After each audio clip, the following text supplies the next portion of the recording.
तलबा, अस्सलामु अलैकुम। उम्मीद है आप लोग सब खैरियत से होंगे। प्यारे बच्चों, आज हम सूरज ग्रहण के ताल्लुक से मुकम्मल मालूमात हासिल करेंगे।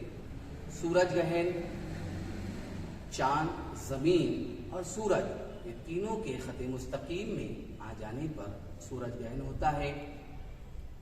सूरज ग्रहण अमावस के दिन होता है। सूरज, चांद और जमीन तीनों एक ही खते मुस्तकीम में और एक ही सतह पर आ जाने पर सूरज ग्रहण वाक़ई होता है। चांद सूरज और जमीन के दरमियान आ जाता है।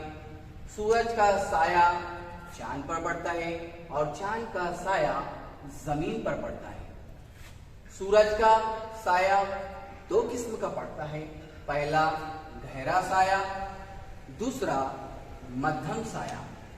जमीन पर चांद का जहां मध्यम साया पड़ता है उसे जुज़वी सूरज ग्रहण कहते हैं और जहां गहरा साया पड़ता है उसे कामिल सूरज ग्रहण कहते हैं।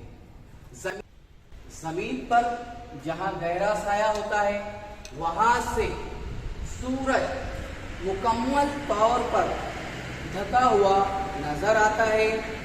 इस हालत को मुकम्मल सूरज ग्रहण कहते हैं और जहां पर मध्यम साया होता है उसे जुज़वी सूरज ग्रहण कहते हैं।